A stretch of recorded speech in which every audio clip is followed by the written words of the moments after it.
We got Ian Rapoport with us. He's always clutch, but especially today with the trade deadline looming at 4 p.m. So we bring him in. Ian, lot to talk about today. Let's start with one of the biggest wide receiver names, though, that's floating out there, Demaryius Thomas. Are you hearing anything new about him?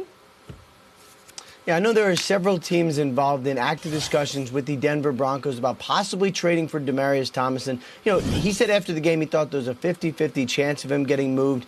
I'd say it's probably a little better than that, and there is actually a good reason for it. It's not just that the Broncos are giving up on the season and they want to dump his salary.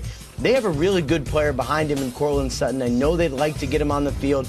I would imagine if they get some sort of decent draft pick compensation, they end up moving him. And some of the teams involved here, the New England Patriots, Houston Texans are one of those teams interested. I know the Tennessee Titans were in the Amari Cooper sweepstakes. We'll see if they end up adding a receiver. The Philadelphia Eagles, there are enough interested teams that make you think something happens with Demaryius Thomas. As far as another big-name receiver, Golden Tate is another one that's been the subject of trade discussions. I know the Lions aren't shopping him, but they are getting some phone calls about possibly trading him, and they're going to drive a hard bargain. They're going to ask for a high price, potentially, as Tom Pelissero reports, a fourth-round pick, which would be a lot. We'll see if Golden Tate ends up staying. He told reporters yesterday he thinks he does end up staying. A couple other receiver names to watch. Pierre Garçon was one the 49ers have had conversations about, and then Laquan Treadwell, if a team is looking for a receiver, that is another one who could be available.